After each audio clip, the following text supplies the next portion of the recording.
یہ نعرہ گونجتا تھا کہ حضرات آپ کے سامنے پاکستان کی شان آ رہی ہے، تو اب آپ کے سامنے تشریف فرما ہے کہ مشرق و مغرب کہاں کہاں اللہ نے آپ نے محبوب کی عزت کے ڈنکے بجائے ہیں کی زبان سے، اور اولیاء اللہ کی تعریفات سنوائی ہیں۔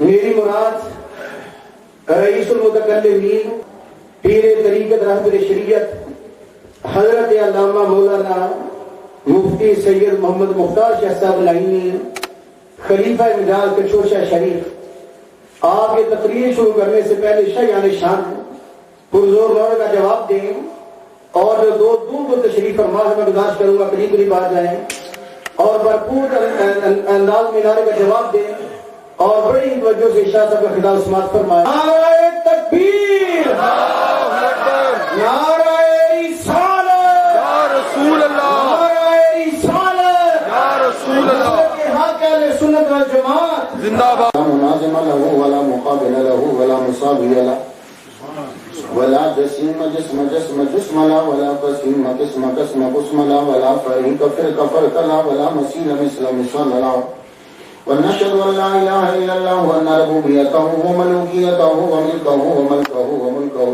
وشمسه وقمره وعرضه وسميعه وسماعه وحده مهرا ومبرا ومنزا ومؤلى بالجلال، وحده من يشرك به في ذاته وعاداته وحياته وصفاته ونوانه وكلامه متفردا متفكرا متنبرا متنصرا، وعليه اللعنة والوبال، ونشهد ان سيدنا وسيد ساداتنا وسيد رفعاتنا وسيد جماعاتنا وسيد لطافاتنا ونورنا ونور ديننا ونور دنيانا ونور آخرنا ونور صدورنا ونور قبورنا وجميلنا واجملنا وشفيقنا واشفقنا وكريمنا واكرمنا ورفيقنا وارفقنا واميمنا وامامنا وغوثنا ومغيثنا وغيثنا وغياثنا وعوننا ومعيننا وعيننا وعياننا ومرجانا ومابانا ومولانا محمد صلى على محمد وعلى آل محمد، صلى على حال محمد، صلى على قال محمد، صلى على منال محمد، صلى على جمال محمد، صلى على جلال محمد، صلى على قبال محمد، صلى على معال محمد، صلى على نوال محمد، صلى على نقل فضل وسع محمد، صلى على بيان قرآن فنقان عثمان بن عفان محمد، صلى على جفون جفن جفان محمد، صلى على محمد وعلى آل محمد كما صليت على إبراهيم وعلى آل إبراهيم إنك حميد مجيد۔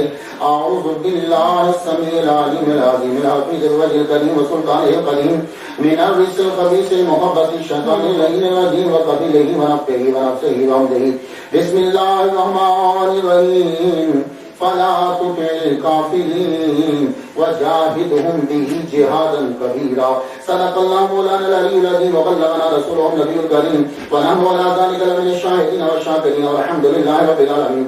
ان الله وملائكته يصلون على النبي يا ايها الذين امنوا صلوا عليه وسلموا تسليما، اللهم صل على سيدنا مولانا محمد المعدن الفوز والكرم عليه وبارك وسلم۔ ایک مرتبہ پہلے سے بھی بلا نواز کو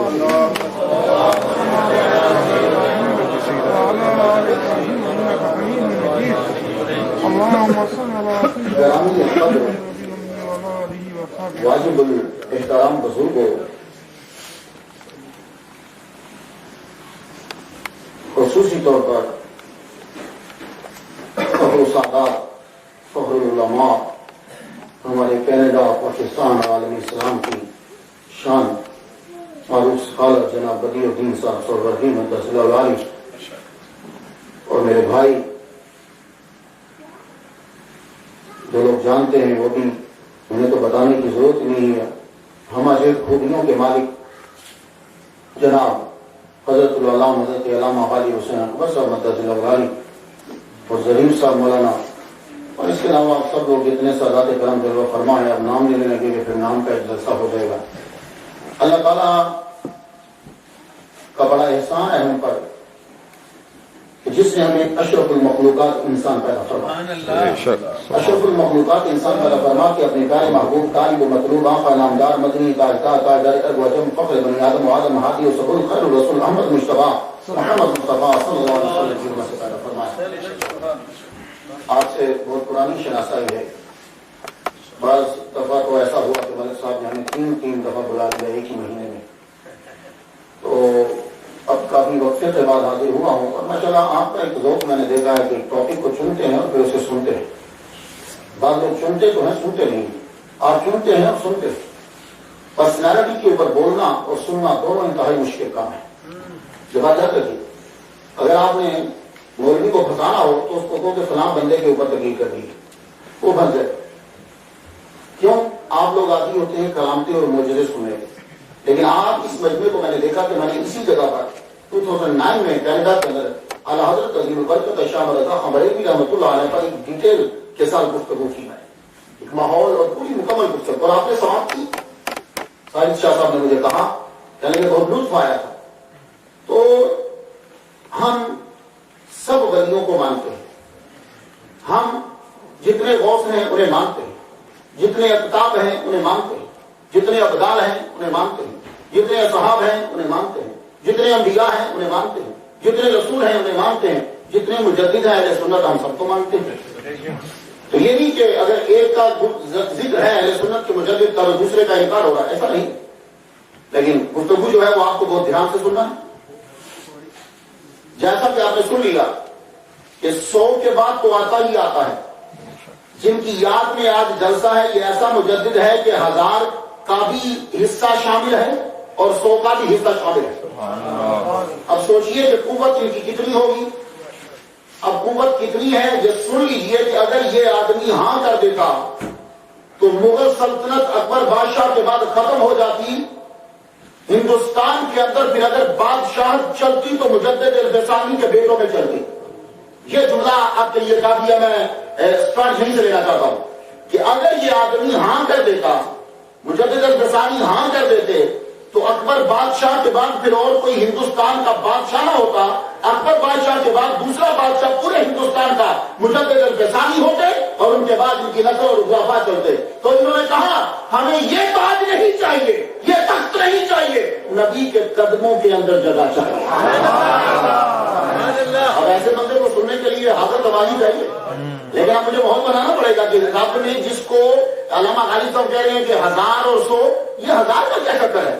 اور سن لیجیے, اعلیٰ حضرت عظیم البرکت شاہ مرزا خان بریلوی رحمۃ اللہ علیہ نہ ہوتے تو نبی کا عشق ختم ہو چکا ہوتا, مجدد البسانی نہ ہوتے تو دین ہی ختم ہو چکا ہوتا. کیا بات ہے, یاد رکھیے گا, دین ہی ختم ہو چکا ہوتا, بختار دین ہی ختم ہو چکا ہوتا. تو سن لو, اعلان ہو گیا مسجد میں کوئی اذان نہیں دے گا. اب مجدد البسانی آنے لگے ہیں, لیکن مجھے پہلے بہت بتانا ہے, اذان کوئی باہر اذان نہیں دے گا. بادشاہ کے دربار میں مسجد نہیں بنے گی. آپ سنتے جاؤ اس مجدد نے آگے کیا کیا ہے. بادشاہ کے دربار میں مسجد نہیں تھی. آدھی رات کو کھڑا ہو کے بادشاہ سورج کی پوجا کرتا تھا. سورج کی پوجا کا ایک وقت آدھی رات کی ہے, ایک وقت جب سورج نکلتا ہے, ایک وقت جب سورج بیچ میں ہوتا ہے, ایک وقت عبادت کا سورج کا وہ ہے پوجا کا جب سورج ڈوبتا ہے. اسی لیے 3 اوقات میں سجدہ حرام ہے. کیوں؟ اس وقت سورج کے پجاری پوجا کرتے ہیں. تو 4 وقت, تو سورج کا پجاری تو 3 وقت کرے گا. اکبر بادشاہ 4 وقت سورج کی پوجا کرتا تھا رات بیچ میں اٹھ کر, اور اس نے سورج کا نام رکھا تھا حضرت نیر اعظم. یہ سورج کا نام تھا حضرت نیر اعظم. 1000 نام سورج کے اسے آتے تھے اور سب کے سب وہ جگتا تھا. اب سنتے جاؤ کہ مجدد نے کیا کیا ہے. ہم لوگ تو نام سن کر بیٹھ جاتے ہیں نا, نہیں, ان لوگوں کا ہم پر احسان ہے آج جو تو مسجد میں نماز ادا کر رہا ہے, اور یہ تجھ پہ لازم ہے کہ ان کا دن منا اور ان کو خراج عقیدت پیش کر. تو بادشاہ صبح کے وقت اٹھتا, شمیں جب رات کو جلنے لگتی تو اعلان تھا سب کے لیے کہ جب بادشاہ شمیں جلانے لگے تو سب اپنے سر کو جھکا دے. تو شمیں جب جلتی تھی تو سر جھک جاتے تھے. ہما وقت دربار میں آگ جلتی رہتی, مجوسیوں کی طرح آگ کی پوجا کی جاتی. بادشاہ نے, اکبر بادشاہ نے آرڈر دیا کہ ہندوؤں کی طرح ایک زنار بنائی جائے, لیکن زنار جو ہے اس کے اوپر ہیرے لگے ہوئے ہوں, خوبصورت مرصع ہیرے جو حیرات لگے ہوں. بادشاہ نے ایک ہندو کو بلایا, کہا اپنے مبارک ہاتھوں سے مجھے پہناؤ. یہ سنتے جاؤ مجدد نے کیا کیا کہ تو اکبر بادشاہ نے وہ زنار کو جو تار وہ پہنتے ہیں دھاگا وہ پہنا, کہا یہاں کشکا لگایا گیا. اس کے بعد اعلان کر دیا گیا, جین مت کے اسکالر کو بلایا گیا, آپ بتاؤ کہ یہ جانور کیوں نہیں کھاتے؟ اس نے ایسے عقلی دلائل دیے. اکبر بادشاہ نے اعلان کیا آج کے بعد ویجیٹیرین ویجیٹیبل شروع ہوگی، دربار کے اندر گائے کا گوشت حرام، یہ اعلان کر دیا گیا. اس کے بعد دربار کے اندر جتنے ملا تھے ان میں دو مولوی تھے، ابو الفضل اور اس کا بھائی فیضی. یہ دونوں بیٹے ہیں مبارک کے. مبارک جو تھا یہ احمد آباد میں پلا ہے. احمد آباد جو ہے وہ کبھی گڑھ ہوتا تھا اسماعیلیوں کا. اسماعیلیوں کی ساری تعلیمات اس کے اندر اس نے پرورش کی اپنے بیٹوں ابو الفضل اور فیضی کی. ابو الفضل اور فیضی دونوں ایسا بڑا یہ اسکالر اور علامہ ہے، بادشاہ کا بیڑا غرق کر کے رکھتی ہیں. یہ چونکہ خود مسلمان نہیں تھے دونوں، ابو الفضل بھی مسلمان نہیں ہے، فیضی بھی مسلمان نہیں ہے، اس لیے کہ یہ صحابہ کو گالیاں دیتا تھا. محمد مصطفیٰ کی نبوت کا یہ ابو الفضل فیضی قائل نہیں ہے.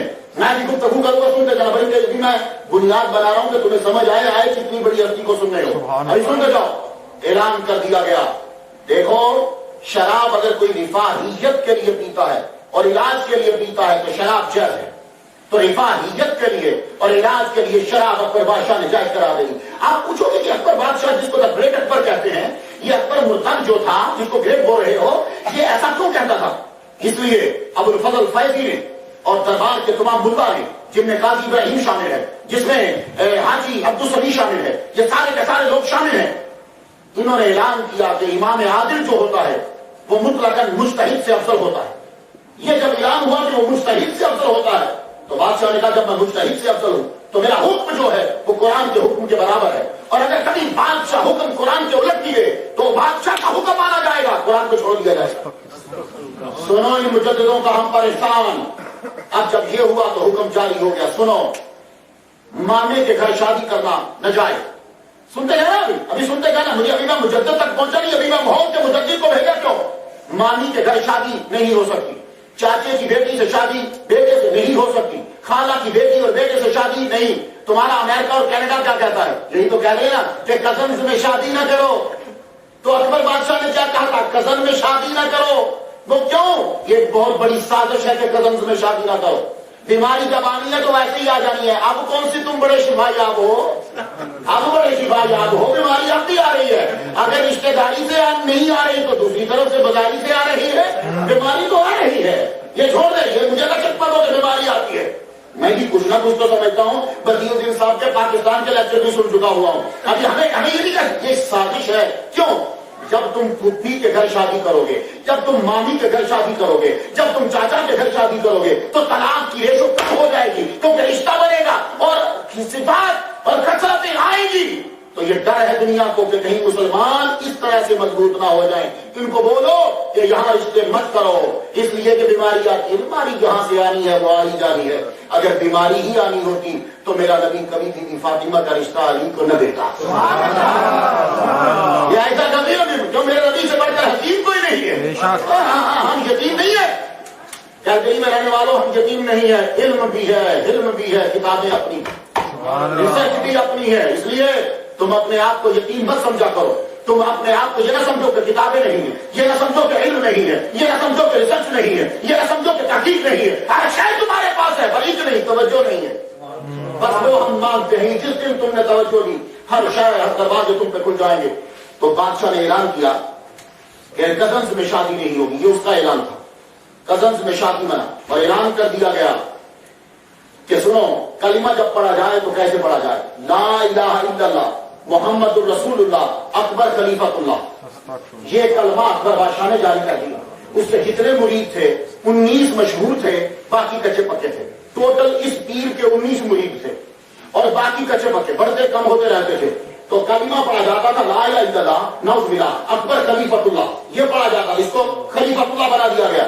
اس کے بعد اعلان کر دیا گیا سنو، صحابہ کرام پہ جب ڈسکس ہوتی تو انتہائی برے سب سے مین ٹاپک دربار کا یہ تھا.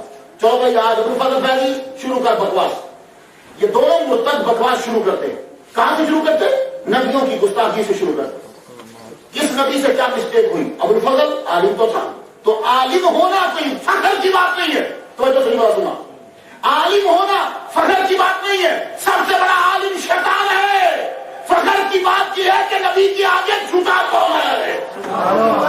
عالم ہونا فخر کی بات نہیں ہے. نبی کا ادب کرنے والا یہ اس کے لیے فخر ہے کہ میں نے ادب کیا ہے. تو عالم بڑا تھا، جانتا تو تھا اب گفتگو دربار میں شروع ہوتی، فلاں نبی کی یہ مسٹیک، فلاں نبی کی یہ مسٹیک، فلاں نبی کی نعوذ باللہ یہ مسٹیک، اور یہ بڑا پسندیدہ. اور جب کسی کو دربار میں گالی دینی ہوتی تو معلوم ہے کیا لفظ یوز کرتے تھے؟ سارے ملا بیٹھے، کچھ اس میں راشی ہیں، کچھ ان ملاؤں میں شرابی ہیں. شیخ الاسلام کا اپنا بیٹا شراب کے نشے میں چھوٹ کے مر گیا، وہ دربار میں بیٹھتا تھا، شراب وہ پیتا تھا. اب سنتے جائیے گا. تو سارے بیٹھے ہوتے، تو اگر کسی کو گالی دینی ہوتی تو وہ کیا کہتے؟ او فقیر. اس کو فقیر کہہ کے اس کا مطلب ہوتا تھا گالی. تو فقیر کا لفظ بطور گالی اکبر بادشاہ کے دربار میں استعمال کیا جاتا تھا. یہ چیزیں جب شروع ہونے لگی تو اب اللہ تعالیٰ نے کیا کیا، اور بادشاہ کی جانب سے آرڈر جاری ہو گیا. قاضی ابراہیم ایک دن آیا، حاجی ابراہیم، اس نے آ کر بادشاہ کو ایک حدیث سنائی. حدیث بیان کرنا آسان ہے، حدیث کو سمجھنا مشکل ہے. اس لیے ہم سب لوگ امام اعظم کے مقلد ہیں، امام بخاری کے مقلد نہیں ہیں. حدیث بیان کرنا آسان ہے، حدیث کو سمجھ کر بیان کرنا یہ بڑا مشکل ہے. کیا رکھیے گا، حدیث تو تم بھی سارے محدث بیٹھے ہو، انٹرنیٹ پہ ساری حدیثیں ہیں تو بیان کرو محدث ہو. لیکن امام اعظم نہیں بن سکتے، کیونکہ حدیث کو پڑھ لینا آسان ہے، بیان کر دینا آسان ہے. اس سے مسئلے کو سمجھنا یہ خدا جب عطا کرتا ہے تبھی آتا ہے. تو یہ بات یاد رکھیے. تو یہ آج کل کیوں مسئلہ کھڑا ہوا؟ ایک بندہ انٹرنیٹ پہ گیا، حدیث اس نے پڑھی، جی لا صلاۃ الا بفاتحۃ الکتاب. بولو میں صاحب فاتحہ کیوں نہیں پڑھنے دیتے؟ میں انٹرنیٹ سے پڑھ کر آیا، گوگل زندہ باد، تو مجھے کیوں نہیں پڑھنے دیتے؟ تو اللہ کے بندے، جس بندے نے 20 سال لگائے ہیں، جس بندے نے پوری زندگی لگا دی ہے، تو کیا سمجھتا ہے کہ اس نے اس حدیث کو نہیں پڑھا ہوگا؟ کیا اس حدیث کو نہیں سمجھتا؟ امام اعظم اس حدیث کو نہیں سمجھتے؟ نہیں. تو یہی مسئلہ ہے، حدیث کو پڑھ لینا اور ہے، اور حدیث کو سمجھنا یہ بڑا مشکل ہوتا ہے. تو حدیث اس نے آ کر بیان کی کہ حضور صلی اللہ علیہ وسلم کے سامنے ایک صحابی کا بچہ ہے. یہ اکبر بادشاہ کے دربار میں حدیث بیان ہو رہی ہے. مجھے چونکہ حضرت مجدد غسانی کی بارگاہ تک جانا، اس لیے میں ان پہ ڈسکس نہیں کر رہا. آ کے کہنے لگا ابراہیم اکبر بادشاہ سے، جس کو آج کل بڑا کبریٹ اکبر کہتے ہیں، کہنے لگا کہ حضور کی بارگاہ میں ایک صحابی آئے اپنے بچے کے ساتھ. تو صحابی جو ہے ان کی داڑھی نہیں تھی. تو کیا کیا گیا کہ حضور نے فرمایا کہ یہ شکل جنتیوں کی ہے. اب وہ مولوی اپنی بات کر کے، مولوی نہیں کرا چاہیے، ملا اپنی بات کر کے سائڈ پہ ہو گیا. اکبر بادشاہ نے حدیث کو سمجھ لیا اور اعلان کر دیا، آج کے بعد کوئی میرا مرید داڑھی نہ رکھے. تو یہ کس کی خرابی تھی؟ اکبر کی خرابی نہیں ہے. اکبر بادشاہ تو صرف 13 سال کی عمر میں بادشاہ بن گیا، 13 ایئرز اولڈ ہے اور وہ بادشاہ بن گیا. اس کو کوئی علم نہیں اس نے پڑھا، کسی دربار، کسی وہ مکتب میں نہیں گیا. پہلے وہ کبوتر بازی کرتا رہا، اس کے بعد وہ کتے لڑاتا رہا، اس کے بعد وہ گھوڑے دوڑاتا رہا، اس کے بعد وہ باد لڑاتا رہا. یہ 4 اکبر بادشاہ کے بچپن کے شوق ہیں. ان چاروں یہی اس کے پاس نالج تھا. 13 سال کی عمر میں وہ بادشاہ بن گیا ہے. اب اس کو خراب کرنے والے کون ہیں؟ یہ جو اس کے دربار میں ملا تھے، خود ان کا اپنا مذہب کوئی نہیں تھا. اور ایک بات یاد رکھنا، یہ بڑے دھیان سے میرے جملے سنیے گا، جو بھی بد مذہب ہوگا، باطل مذہب ہوگا، وہ کیا کرے گا؟ وہ اپنا مذہب ٹکا کے بیان کرے گا، لیکن تمہیں یہ کہے گا کہ لڑائی کیوں کر رہے ہو. اس سے فائدہ، اس سے اثر کیا ہوگا کہ آپ لوگوں کا مذہب ختم ہو جائے گا اور اس کا مذہب پھیلنے لگ جائے گا. اب مجھے بتائیے کہ اکبر بادشاہ کے دربار میں جتنے لوگوں نے بھی گفتگو کی ہے، کیا انہوں نے اکبر بادشاہ کو اپنے مذہب پر رہنے دیا؟ نہیں. کون سے مذہب کی چیزوں کو لاگو کیا جو اس کے اپنے مذاہب تھے ان کے؟ تو اس لیے ان چیزوں کو سمجھو. آج کے دور میں بھی لوگ آتے ہیں تو وہ تمہیں یہی کہتے ہیں، جناب یہ مت بولو، جناب یہ مت بولو، جناب یہ مت بولو. تو پوچھے کیا بولے؟ ارے جو ہم بولتے ہیں وہ بولو. تو وہ اپنا بولی بولے گا تو تمہارے دین کو وہ ختم کر دے گا. اس لیے اپنے ایمان کو مضبوط کیجئے. تو جب یہ چیزیں ہوئیں تو پروردگار عالم نے پھر مجدد کو بھیجا. اب ایسا مجدد آئے کہ جو اکبر بادشاہ سے ٹکر لے. اکبر بادشاہ کے ساتھ مجوسی، اکبر بادشاہ کے ساتھ ہندو، اکبر بادشاہ کے ساتھ دوسری سارے مذاہب کے لوگ، اکبر بادشاہ کے ساتھ ایران، اکبر بادشاہ کے ساتھ باقی مذاہب کے لوگ، اکبر بادشاہ کے ساتھ سارے سلطنت اس کے پاس. اب وہ آئے کہ جو عمر کا بیٹا ہو. سبحان اللہ. اب وہ آئے کہ جو عمر جیسی پاور رکھے، کہ جس کے نام سے کاپ جائے. مجدد الفسانی جس جگہ پیدا ہوئے اسے سرحد کہتے ہیں، آج کل وہ سکھوں کے پاس ہے. شاہ کمال رحمۃ اللہ علیہ سرحد پہنچے تو شاید مخدوم بچے کو لے کر آئے کہ بچہ بڑا بیمار ہو گیا ہے، اسے دم کر دیجیے۔ پتہ چلا کہ شاہ کمال سرحد آئے ہیں۔ بزرگوں کے پاس دم کروانا پرانی ریت ہے، اعلی حضرت سے شروع نہیں ہوئی، بڑی پرانی ہے، یہ آج کی بات نہیں ہے، بڑی پرانی ہے۔ تو شیخ احمد سرحدی جنہوں نے بدعتوں کو ختم کر دیا اور سنت کو ابھارا، اٹھایا ہوا ہے یوں باپ نے، تو جو ہی ولی کامل کے سامنے لے کر آئے، شاہ کمال اپنی جگہ سے کھڑے ہو گئے۔ کہا حضور بچے کے احترام کے لیے کھڑے ہوئے، کہنے لگے یہ بچہ نہیں ہے، یہ بڑا ہو کر آفتاب روحانیت ہے، بڑا ہو کے یہ چمکے گا اور اس کی روشنی چاہتا کے عالم میں کرے گا۔ آپ نے دم کیا اور باپ سے کہا جاؤ زندگی میں فکر چھوڑ دو، یہ بچہ بیمار ہوا ہے، پریشان مت ہو، دنیا سے جاتا نہیں، رب نے اس سے بڑے کام لینے ہیں۔ آپ بڑے ہوئے 7 سال کی عمر میں مجدد الفسانی رحمۃ اللہ علیہ نے قرآن مجید حفظ کر لیا۔ اس نصیب کو تمہارے بچے غالب صاحب سے حفظ کر رہے ہیں، یہ بڑے لوگوں کی علامت ہوتی ہے۔ قرآن حفظ کیا 7 سال کی عمر میں، حفظ کرنے کے بعد حفظ کو محفوظ کرنا ہوتا ہے۔ پڑھوں کہاں؟ سیالکوٹ پہنچے، وہاں پڑھا جہاں سے آپ کا مولوی غالب حسین پڑھ کر آئے۔ یہ بھی سیالکوٹ کے پڑھے ہیں اور مجدد الفسانی بھی سیالکوٹ میں تھا، پاکستانی ہوتا تھا لیکن سیالکوٹ ہوتا تھا۔ سیالکوٹ تشریف لائے، یہاں سارے علوم پڑھے، ہمارے ولی جاہل نہیں ہوتے، قرآن کے عالم ہوتے ہیں، حافظ ہوتے ہیں، حدیث کو جانتے ہوتے، انہیں نبی کی سنن کا علم ہوتا ہے۔ مجدد الفسانی نے سیالکوٹ میں مروجہ علوم پڑھنے کے بعد اب واپس چلے، پتہ چلا کہ دلی مرکز ہے، سارے مولوی دلی میں جمع ہوتے ہیں۔ مجدد الفسانی 17 سال کی عمر اور دلی بڑھا ہوا بڈھے ملاؤں سے، دین خراب ہو گیا۔ ملا خود اس کے سارے کے سارے ملا جتنے ہیں وہ، بادشاہ وہ، عوام وہ، وحدت الوجود کی انتہائی بگڑی ہوئی شکل صوفیوں میں نظر آ رہی۔ کوئی صوفی چند چھوڑ کر صوفی سے ہی نہیں، ہر ایک نے وحدت الوجود کو بگاڑ کیا کیا۔ دلی پہنچے، 17 سال کی عمر ہو، تصور کرو کہ کیا حال ہوگا۔ دلی اس وقت مرکز ہے۔ آپ جب پہنچے تو محفل میں وہاں پہنچے جہاں سب ملا بیٹھتے، ابو الفضل آیا، فیضی بھی آیا، دونوں بھائی۔ آپ نے ایسی گفتگو کی کہ دونوں یہ ملا متاثر ہوئے، کیا لگے کہ اس کو بھی اپنے گینگ میں شامل کرو، اس بندے کے پاس علم بڑا ہے، شامل کر لیا۔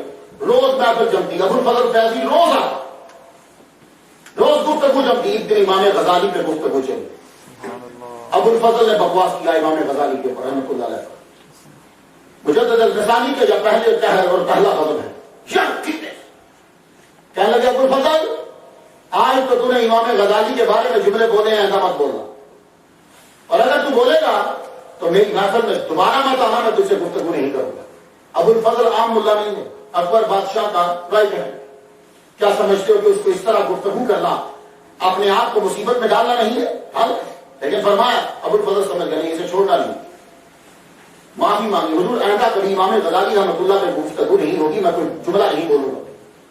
کچھ دنوں کے بعد پھر گفتگو چل پڑی فلسفے پہ، گفتگو چلی تو فرشتوں پہ چل پڑی۔ اکبر بادشاہ فرشتوں کو نہیں مانتا، فرشتوں کا منکر، معجزات کا منکر اور کرامتوں کا منکر، معراج کا منکر، سورج کے یہ چاند کے ٹکڑے ہونے کا منکر، یہ ساری چیزیں انہی مدعاؤں سے چلی تھی اس کی طرف۔ گفتگو چلی تو ابو الفضل کے منہ سے نکلا کہ فرشتے آسمان کو کیسے کراس کر کے آ سکتے ہیں؟ یہی بات اس نے اکبر بادشاہ کو بھی سمجھائی کہ یہ جو کہتے ہو کہ آسمان کو کراس کرتے ہیں فرشتے اور نیچے آتے ہیں، تو کراس کرنے کے لیے پھٹنا ضروری ہوتا ہے، اور آسمان کے لیے پھٹنا نہیں ہے تو فرشتے کیسے آتے ہیں؟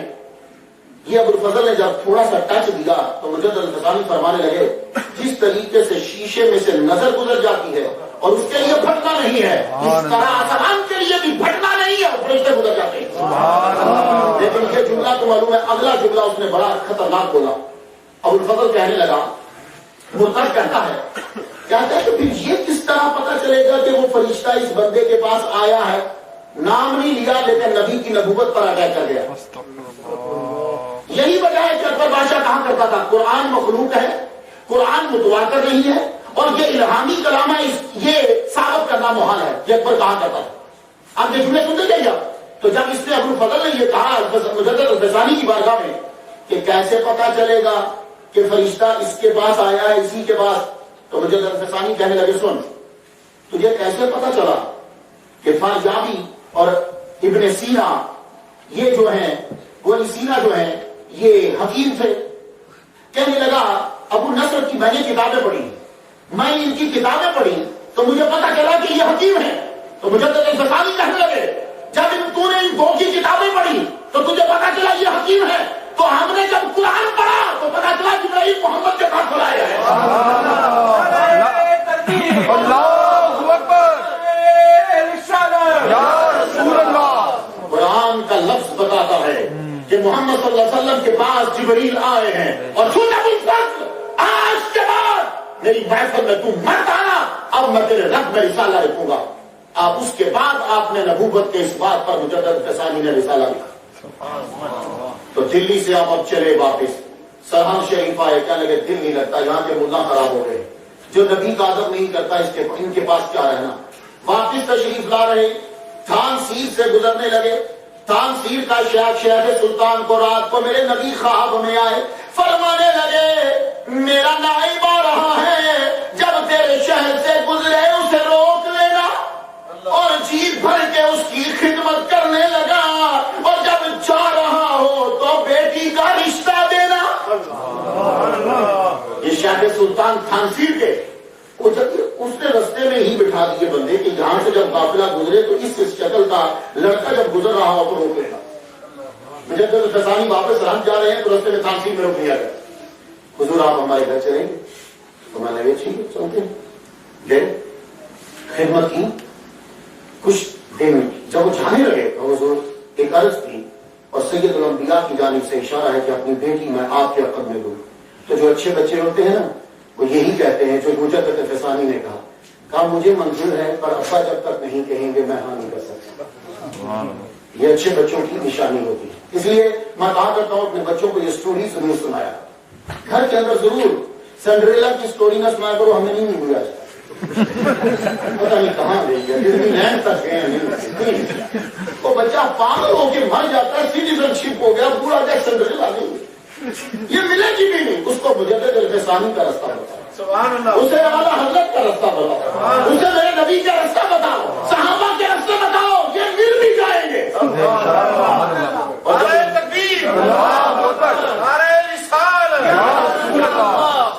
ہم لوگ اپنے بچوں کو یہی یاد کرا رہے ہیں بس, اور ان کو یہ چیزیں ملی بھی نہیں.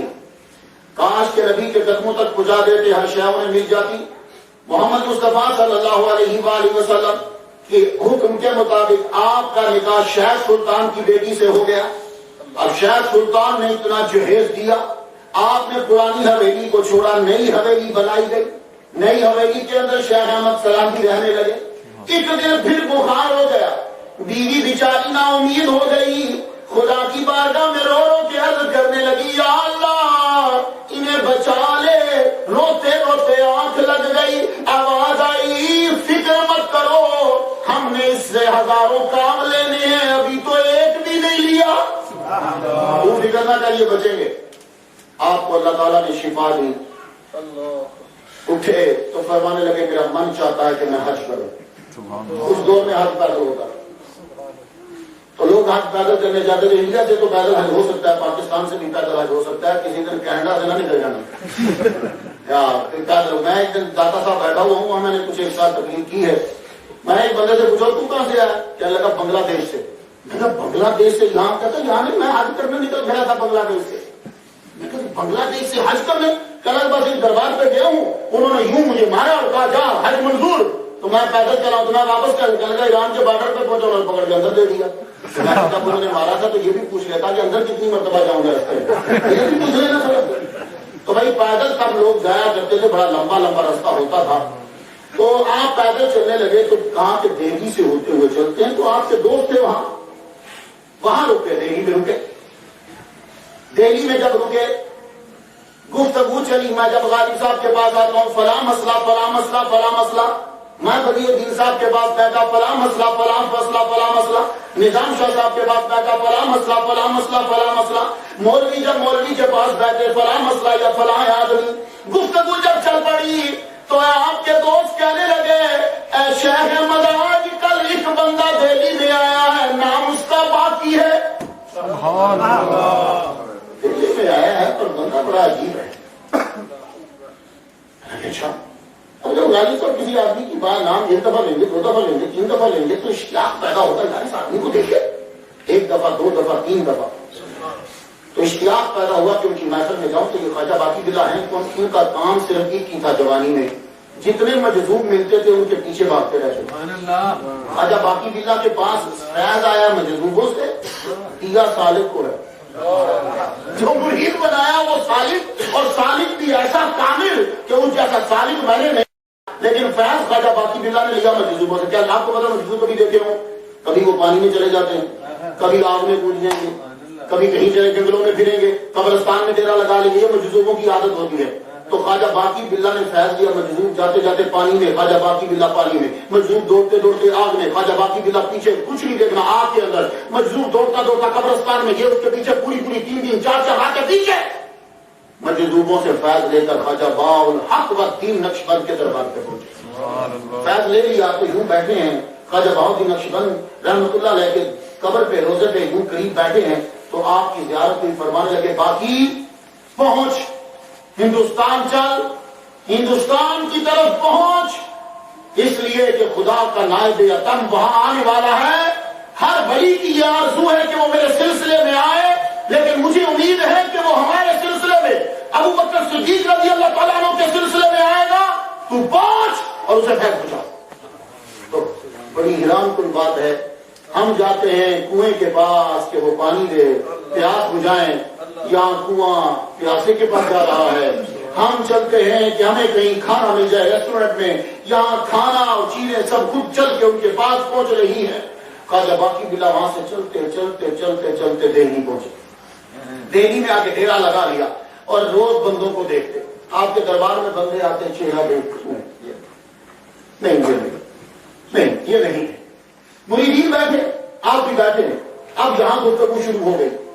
آپ کے دوست نے بتایا خواجہ باقی بلا ہے، کیا گفتگو کرتے ہیں، لطف آ جاتا ہے۔ شیخ احمد سرندی کہنے لگے چلو میں بھی زیارت کروں۔ زیارت کرنے کے لیے جب وہاں پہنچے، ابھی شیخ احمد سرندی رحمۃ اللہ علیہ نے پاؤں پر خانقاہ میں ابھی پاؤں رکھا ہے، خواجہ باقی بلا کھڑے ہو گئے، فرمانے لگے آ گیا میں جس کا منتظر تھا۔ پاس بٹھایا، خود خدمت کی، پیر خود خدمت کر رہا ہے، خدمت کی تو پوچھتے ہیں کہاں جانے کا ارادہ ہے؟ شیخ احمد سرندی کہتے ہیں حضور ہنس کے دل کر رہا تھا کہ چلا جاؤں، نہیں فرمانے لگے کچھ دیر اور رک جاؤ، شاید یہی کام ہو جائے، شاید یہی کام ہو جائے، کچھ دیر اور رک جاؤ۔ اب کچھ لوگوں کی بات نہیں عجیب اثر ہوتا ہے، دل کرتا ہے مان لیں، دل کرتا ہے مان لیں، ٹھیک ہے۔ ایک دن گزرا، 2 دن، 3 دن، 4 دن باقی۔ آپ نے کہا، خواجہ باقی بلا رحمۃ اللہ علیہ نے کہا کہ 1 مہینہ رک جاؤ یا 7 دن، چلے کہ وہ 7 دن رکتا ہوں۔ انہوں نے 2 آپشن رکھے، مہینہ رک جاؤ یا 7 دن رکتا ہوں۔ 3 دن تو گزر گئے، 4تھے دن اندر لے گئے، خواجہ باقی بلا رحمۃ اللہ اندر لے گئے، بند کر دیا دروازہ بند کر کے نظر جب ڈالی تو 7 دن پورے نہیں ہوئے، قطبیت، فردیت، قیومیت، تینت، اصالت، سابقیت اور مجددیت کی سیٹ پر بیٹھا دیا۔ اور خود لکھتے ہیں مکتوب میں، پیر لکھ رہا ہے، کہنے لگا، پیر لکھتے ہیں کہتے ہیں ایک آیا ہے شخص، شیخ احمد اس کا نام ہے، کثرت علم اور قوت عمل، کثرت علم اور قوت عمل کی وجہ سے مجھے لگتا ہے کہ ایک دن وہ سورج بن کر دنیا میں چل پڑا۔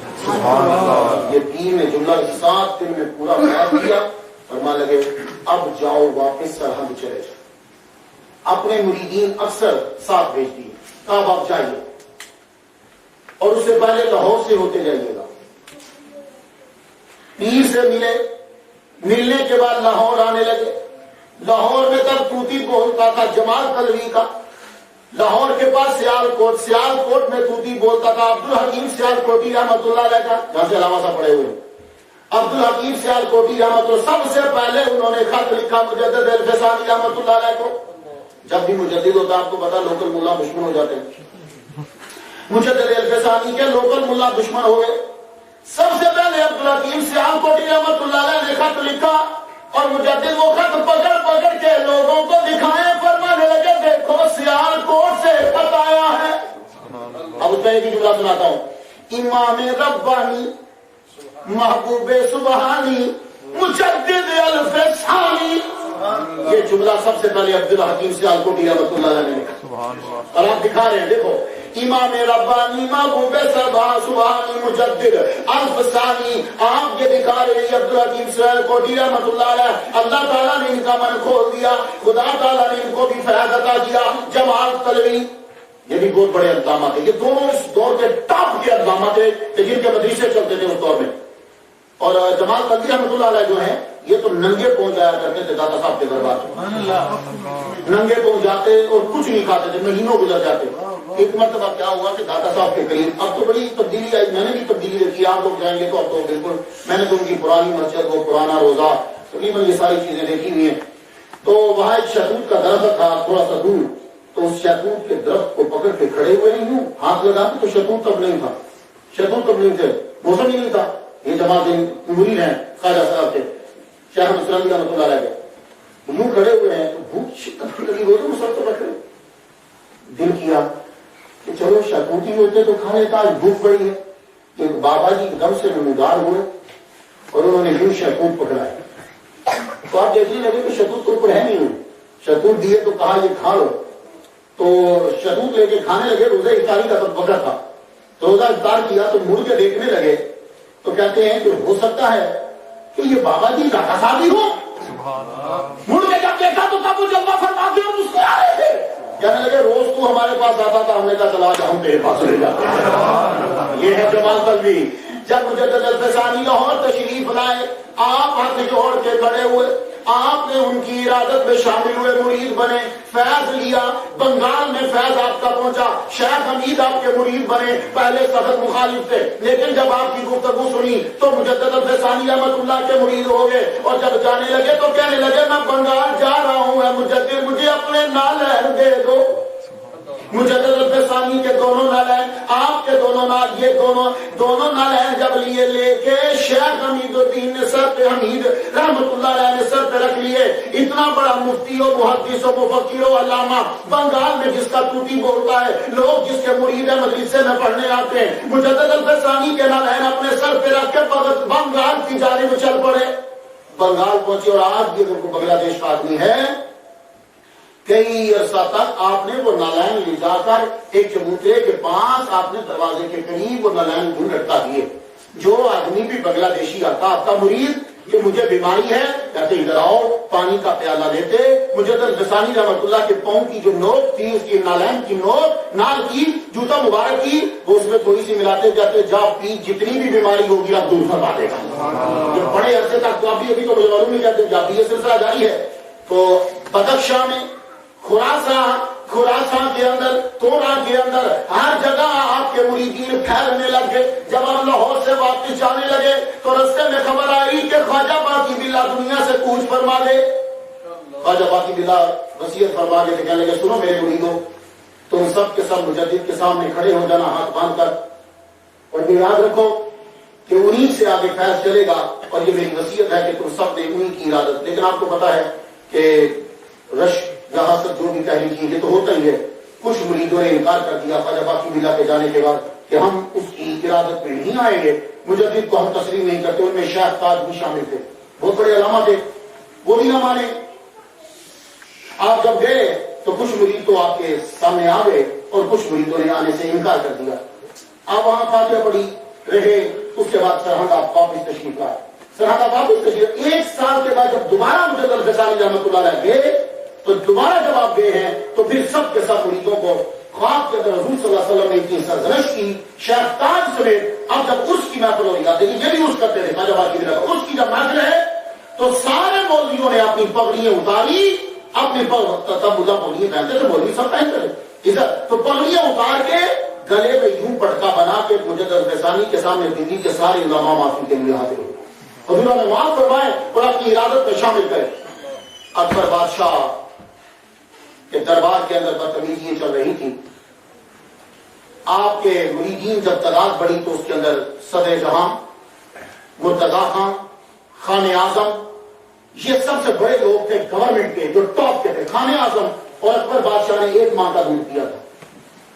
تو خان اعظم کی بات جو ہے وہ ٹالتا نہیں، اس لیے خان اعظم اکبر بادشاہ کو ڈانٹ بھی دیتا، حقیقت مذاق بھی کر دیتا. اکبر بادشاہ نے جب یہ ساری اصلاحات نافذ کر دی، اصلاحات نافذ کی، تو خان اعظم نے سب سے پہلے روکا. اور مجدد الفسانی رحمۃ اللہ علیہ نے خط لکھا، فرمان لگے اکبر بادشاہ کو روکو ان چیزوں سے، اسے بات کرو، اسے کہو کہ یہ اصلاحات ختم کرو اور یہ بدعات ساری ختم کرو. محمد مصطفیٰ صلی اللہ علیہ وسلم کی سنن پر عمل ہونا چاہیے، میرے نبی نے جو فرمایا اس پہ عمل ہو. اکبر بادشاہ ڈر گیا. وجہ یہ ہے کہ جب یہ مجدد الفسانی جس دن پیدا ہوئے تھے، اس دن اس نے خواب دیکھا تھا کہ شمال کی طرف، دلی سے شمال کی طرف سے ہوا چلی ہے. اس ہوا نے تخت سمیت بادشاہ کو، اکبر بادشاہ کو اڑا کے پھینک دیا. 7 دن تک اکبر بادشاہ کی زبان نہیں ہلی، زبان سے کچھ لفظ، اتنی حیبت کہ زبان سے کچھ بولا ہی نہیں جاتا. اب جب آپ کا یہ لیٹر پہنچا تو کچھ کام گیا، کیا لگا ٹھیک ہے اعلان کروا دو کہ جو چاہے وہ عمل کرے، جو چاہے وہ عمل نہ کرے. اس کے لیے ہم ایک دن دربار لگاتے ہیں. اب اکبر بادشاہ ایک دربار لگا لے. آپ سنیے ذرا مجدد نے کیا کمال کیا. یہ آپ کا پہلا امتحان شروع ہوا، تبلیغ شروع. اکبر بادشاہ نے اعلان کر دیا میرے محل کے اندر 2 دربار لگیں گے، ایک دربار اکبری، ایک دربار محمدی. دربار اکبری بھی سجایا جائے گا، دربار محمدی سجایا جائے گا، اور لوگوں کو اجازت ہوگی جو چاہے ادھر آ جائے، جو چاہے ادھر آ جائے، جدھر چاہو چلے جاؤ. اس کے بعد تم پکے. مجدد الفسانی رحمۃ اللہ کو بتایا گیا کہ حضور اکبر بادشاہ نے اعلان کیا کہ 2 دربار لگیں گے. آپ نے فرمایا اس کو کہہ دو یہ بدتمیزی مت کرو، تم تباہ ہو جاؤ گے. ایسا مت کرو، دربار محمدی ہی ہے، اپنا دربار ان کے برابر میں مت لگاؤ. لیکن اس نے اعلان کر دیا دربار لگا. اب سنیے دربار کیسے لگا. اپنے قریب اس نے دربار اکبری لگایا، ریشم منگوایا گیا، ریشم کی چادریں بچھاؤ، ریشم لگاؤ، خوبصورتی، پودے لگاؤ. دربار خوبصورت ہونا چاہیے، لکڑی ٹاپ کی استعمال ہونی چاہیے. تمام بہترین جو شاہی باورچی ہیں وہ کھانا پکائیں، کھانے کی تمام اقسام وہاں رکھی جائیں. یہ دربار اکبری کی سائن ہے. اور برابر میں مقابل میں دربار محمدی بنا دیا. پرانی لکڑی، اسٹیج گھٹیا، اور کھانے جو ہیں وہ کہ بد مزاج کہ کوئی عام آدمی بھی نہ کھائے. اور کہاں اب تمہارا اختیار ہے کہ جو دربار محمدی میں جانا چاہتا ہے وہ ادھر چلا جائے، جو دربار اکبری میں جانا چاہتا ہے وہ ادھر چلا جائے. جب مجدد الفسانی رحمۃ اللہ علیہ کو پتا چلا، آپ نے فرمایا میں خود اب جاؤں گا. یہ آپ کی دربار میں انٹری ہے پہلی. فرمایا کہ ہم جائیں گے. اپنے مریدوں کو لیا، بادشاہ نے اعلان کر دیا. اوپر وہ بیٹھا ہوا بالکنی میں، نیچے دربار اکبری بھی لگ گیا، دربار محمدی بھی لگ گیا. دربار اکبری لگا ساری خوبصورت چیزیں، دربار محمدی لگا کوئی بھی خوبصورت چیز اس نے نہ رکھی. مجدد الفسانی خان اعظم کے ساتھ، مرتضیٰ کے ساتھ، صدر جہاں کے ساتھ، اپنے مریدین کے ساتھ آپ دربار محمدی میں جا کے بیٹھ گئے. دربار اکبری میں لوگ بیٹھنے لگے. ایک سید زادہ دربار محمدی سے اٹھ کے دربار اکبری میں جانے لگا، اس لیے کہ وہ اکبر بادشاہ کا ملازم تھا، میری ملازمت بچ جائے. جب وہ اٹھ کے جانے لگا، مجدد الفسانی کا ایک مرید بولا اے سید زادے، کل جب قیامت کو تیرے نانے کا دربار لگے گا پھر کدھر جائے گا. سبحان اللہ، سبحان اللہ. اتنا جملہ کہنا تھا کہ سید زادہ بیچ میں واپس پڑ گیا، نوکری گئی بھاڑ میں. مجدد الفسانی رحمۃ اللہ کے ساتھ بیٹھا. مجدد الفسانی جب روٹی شروع ہوئی، وہ اکبر بادشاہ اوپر دیکھ رہا، نیچے لوگ روٹی کھا رہے ہیں، یہاں مزے مزے کے کھانے. دربار محمدی میں کوئی ذائقہ نہیں، ٹیسٹی نہیں. آپ جب کھانا شروع کیا تناول، خان اعظم آپ کے ساتھ ہے، مرتضیٰ ہاں، صدر جہاں، آپ کے مریدین، غنی ادھر، باقی سب ادھر. آپ نے لقمہ منہ میں لیا اور نیچے سے مٹی اٹھا کے، مٹی جب اٹھا کے یوں رکھی اور آپ نے ایک مرید سے کہا کہ میں تیری طرف دیکھ رہا ہوں، تم نیچے اتر کے ایک سرکل، ایک دائرہ لگا دے دربار محمدی کے پورے گرد. وہ نیچے گیا مرید، آپ نے یوں مٹی ہاتھ میں پکڑی ہے اور لقمہ جو ہے وہ پہلے سے کھا لیا ہے. کیوں ایسا ہو کہ یہاں کا کھا، دربار محمدی کا جیسا بھی ہو دنیا سے لذیذ ترین کھا منہ میں ڈال لیا. اس نے جا کے دائرہ کھینچا، وما رمیت اذ رمیت ولکن اللہ رمی. مجدد الفسانی نے یوں مٹی لے کے دربار اکبری کی طرف پھینکی. مٹی کا پھینکنا تھا کہ اتنی تیز اور گرم، صرف ہوائی گرم ہوا چلی، ہوا میں خیمے اکھڑے. خیمے اکھڑے، میخیں جتنی تھی وہ اکھڑی، وہ جو قلعہ ہوتا ہے وہ میخیں اکھڑی، اکھڑ کے میخ وہ اوپر، کئی بندے مر گئے. اور ہوا اتنی تیز چلی کہ بادشاہ بالکنی سے اکبر بادشاہ دیکھ رہا تھا. وہ دروازے کا استعمال اتنی تیزی سے ایسے ایسے کبھی دیکھا آپ نے کہ جب ہوا چلتی ہے تو یوں لگتا ہے. وہ 7 مرتبہ اکبر بادشاہ کے سر میں لگا. 7 دن اکبر بادشاہ جیا، 7ویں دن مر گیا. سبحان اللہ. اس کرامت سے مجدد غسانی پوری انڈیا میں، ہندوستان میں، پاکستان میں، ایران تک آپ کی شہرت پھیل گئی. سب لوگ آپ کے مرید ہو گئے. آپ وہاں سے واپس پلٹے. جہانگیر اس کے بعد جو ہے وہ تخت نشین ہوا، لیکن بدعات پھر بھی جاری. جو چیزیں وہ کرتا تھا جہانگیر بھی وہی بدعتیں کر رہا ہے. آپ مسلسل خط لکھ رہے، ان چیزوں سے بعد آ جاؤ. آپ کے مریدین بڑھنے لگے. آپ نے فرمایا جتنے بھی صوفیاء ہو وحدت الوجود اب چھوڑ دو. اللہ تعالیٰ نے مجھے وحدت الشہود عطا فرما دیا ہے. تم نے وحدت الوجود کا غلط نظریہ عام کیا ہے. اس کی آگے تشریحات تم نے غلط کی ہیں. اصل میں وحدت الشہود ہے. یہ ساری کائنات اللہ تعالیٰ کی صفات کا مظہر ہے. میرا رب کسی ایک چیز میں اگر آ جائے تو مقید ہو جائے گا. جو مقید ہو جائے وہ رب نہیں ہو سکتا. اس لیے وحدت الوجود اب چھوڑو، تمہیں سمجھ نہیں آئے گی. میں عزت کرتا ہوں، تعظیم کرتا ہوں محی الدین ابن عربی رحمۃ اللہ علیہ کی، لیکن تم ان کے فلسفے کو سمجھ نہیں سکے. اور سنو، وحدت الوجود وجود ولایت صغریٰ ہے، اور وحدت الشہود یہ ولایت کبریٰ ہے. میں اپنے مریدوں کو اور سارے ہندوستان کو ولایت صغریٰ سے اٹھا کر ولایت کبریٰ عطا کر رہا ہوں. یہ اس کے اوپر ایم اے میں پورا ایک لیکچر ہوتا ہے، لیکن میں جانا نہیں چاہتا، بڑا مشکل ہے، مجھے بات آگے بڑھانا ہے. آپ نے جہانگیر کا دور شروع ہوا تو جہانگیر نے بھی وہی بدعت شروع کر دی. جہانگیر کا وزیر بنا آصف جاہ. آصف جاہ سالہ تھا جہانگیر کا، بھائی لگتا تھا نور جہاں کا. اب ظاہر ہے کہ جب یہ سالہ صاحب جو کہیں گے وہی بات چلے گی، تو یہ کیا کرتا تھا، کچھ نہ کچھ ڈھونڈتا رہتا تھا. ایران سے نور اللہ شوستری کو منگایا گیا. نور اللہ شوستری کو لاہور کا قاضی بنایا گیا. لاہور کا قاضی بنا، اس نے مجالس المومنین لکھی ہے. یہ ساری بدتمیزی ہمارے اسلام میں ارتکاب کے ہو رہی ہیں. اس نے کہا جا کے جہانگیر کو، یہ جو صحابہ ہے نا ان پر گالیاں دینا جو ہے وہ اب اعلان کر دیجیے کہ ہندوستان میں ہر جگہ پہ ان پہ گالیاں دی جائیں. استغفر اللہ. یہ اعلان پاس کروانا ہے. اس کے علاوہ سارے چیزیں جو ہیں وہ اکٹھی کرنی، سب نے اس کے کان پر دی.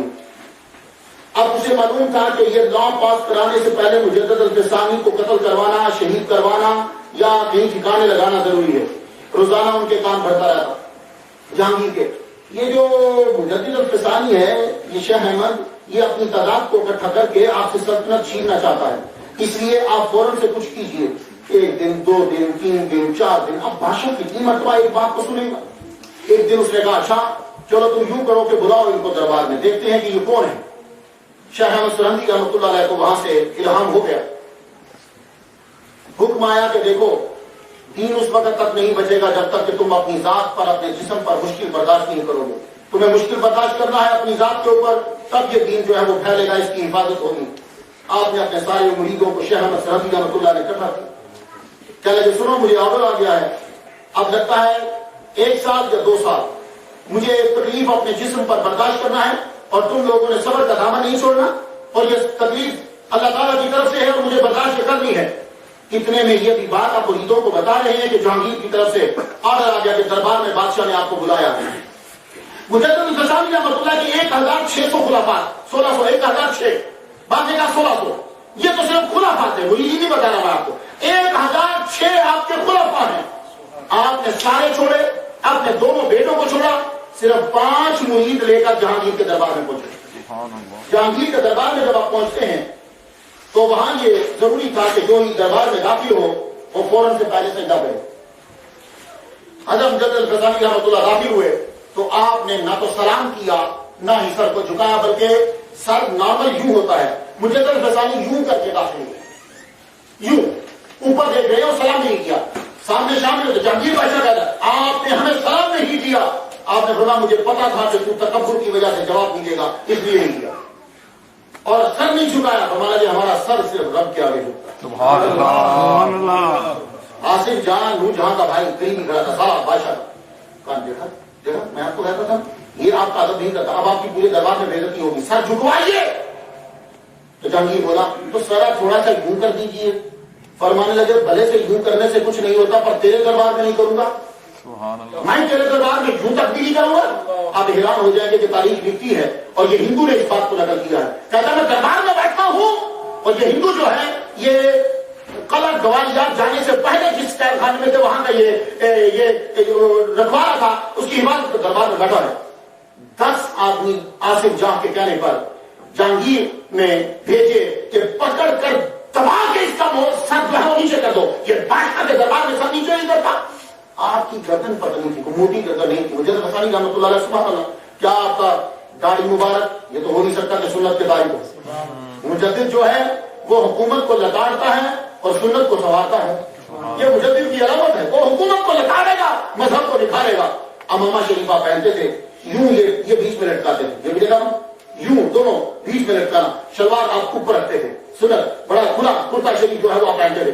اور میں نے ایک جگہ پڑھا ہے کہ آپ مسواک موبائل یہاں لٹکا کے رکھتے تھے, مسواک یہاں لٹکا کے رکھتے تھے. اور سنت کے پابند, کوئی سنت آپ نہیں چھوڑتے تھے. اللہ پر جل شانہ ولی ہوتا ہی وہ ہے جو سنت کا پابند ہوتا ہے. ولی پانی یہ علامہ غالب صاحب بلا کہتے ہیں. ہمارے جو صوفیاء کرام ہوتے ہیں وہ عالم ہوتے ہیں, قرآن اور حدیث کے وہ پابند ہوتے ہیں. وہ ایسا نہیں ہوتا کہ وہ قرآن اور حدیث کو الٹ کریں گے, چرس پی کے آپ کو تبلیغ کریں گے. ایسا نہیں ہوتا. ہمارے وہ ولی ہے ہی نہیں ہے. حضرت شبلی رحمۃ اللہ علیہ, نام بہت لوگوں نے سنا ہے. حضرت شبلی رحمۃ اللہ علیہ جو ہے یہ بڑے ٹاپ کے تھے. حضرت ابو بکر شبلی نے بولا جاتا ہے. نام ان کا تو جعفر بن یونس ہے. نام ان کا جعفر بن یونس ہے. بہت بڑے حاکم رہے. ان کے ابا, ان کے چاچا جو خود بہت بڑے ٹاپ کے امیر ولی اللہ ہیں. یہ جو قریب برابا ہیں, یہ نعمت کے حاکم تھے. حضرت شبلی رحمۃ اللہ علیہ, نام ان کا جعفر بن یونس ہے. شبلی کہتے ہیں شیر کا بچہ.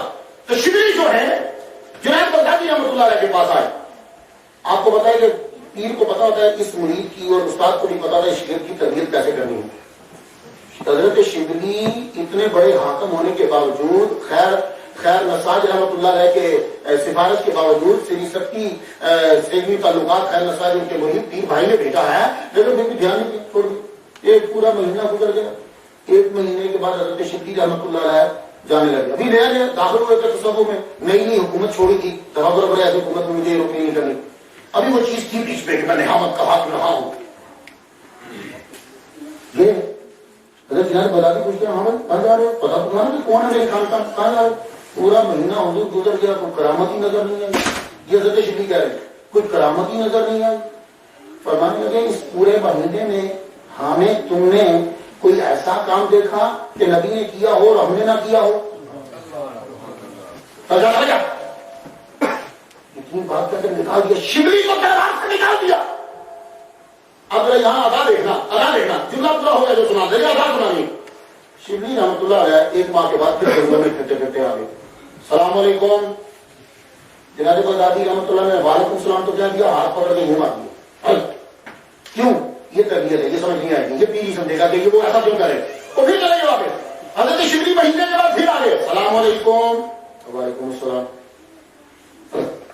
ہاتھ رکھ دیا. 3رے مہینے پھر آ گئے شبلی رحمۃ اللہ علیہ. اب جملہ سننا, یہ ادائیں ہیں, یہ اب اطلاع نہ کرے, یہ ادائیں ہیں. جب وہ ہاتھ جھٹکنے لگے گا, کہتے ہیں جنید بغدادی سے, آپ تو کہتے ہو کہ میں سنت کے خلاف کام تو نہیں کرتا, یہ ہاتھ جھٹکنا کون سی سنت ہے؟ یہ ہاتھ جھٹکنا تو پائے ہے. کیا مسکراہٹ آئی ہے جنید بغدادی رحمۃ اللہ پہ؟ آپ نے سینے سے لگا فرمانے لگے میں تیرے دل سے وہ حاکمیت کا جراثیم ختم کرنا چاہتا تھا کہ وہ تیرے دل میں حاکمیت کا جراثیم نہ رہے, ورنہ ہم جانتے ہیں اللہ کا جل شانہ. تو بھائی یہ عالم, ان کی کیا چہرہ مبارک دربار میں داخل ہوئے. 10 بندوں نے پکڑ کر آپ کے سر کو دبایا. گردن کی پتلی سی, ناک میں سے خون نکل آیا پر گردن نہ جھکا پا.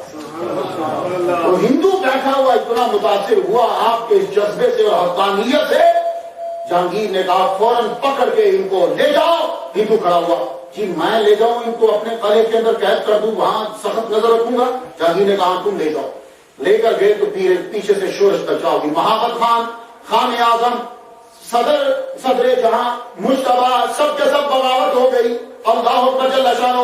جہانگیر نے آرڈر دیا کہ ان کو یہاں سے پکڑ کے قلعہ گوالیار کے اندر بند کر دیا جائے. یہ 25 مائل 24 مائل دور ہے, پہاڑی کے اوپر سب سے خطرناک قلعہ, قلعے میں جا کے بند کر دیا گیا. آپ نے قلعے میں پہنچ کے حضرت یوسف علیہ السلام کی سنت ادا کرتے ہوئے قلعے میں بھی تبلیغ کرنا شروع کر دی. جیل کے اندر بھی کئی لوگوں کو مرید بنایا، جو دشمن تھے وہ بھی آپ کے ماننے والے آپ کے مرید بن گئے. اور ادھر سے خان اعظم محبت خان انہوں نے بغاوت کر دی. بغاوت جب کی تو جہلم آپ نے سنا ہوگا، لاہور کے حضرت صاحب کو معلوم ہے، جہلم کے دریا کے اوپر لڑائی جہانگیر اور محبت خان، لڑائی شروع ہوگی. اب وہ جنرل ہے کمانڈر ان چیف ہے فوج کو جانتا، اس نے ایسا پینترا بدلا، جہانگیر بھی پکڑا گیا، نور جہاں بھی پکڑی گئی، آصف جہاں بھی پکڑا گیا، تینوں کے تینوں پکڑے گئے، تینوں گرفتار ہو گئے. گرفتار ہو گئے، اندر بند کر دیا. اندر بند کیا تو لیٹر لکھا قلعہ گوالیار کے اندر، قلعہ گوالیار میں حضرت کو پیر و مرشد، بادشاہ بھی قید، ملکہ بھی قید، وزیر خبیث بھی قید، سب قید.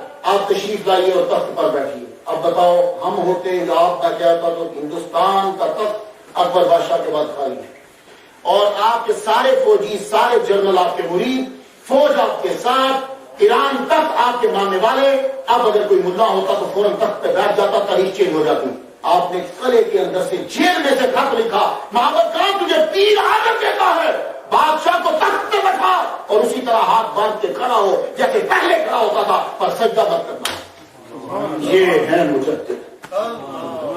اسی وقت چھوڑا، جہانگیر کو چھوڑا، نور جہاں کو چھوڑا، تخت پہ بٹھایا، آگے یوں کھڑے ہوئے جیسے کھڑے ہوتے تھے.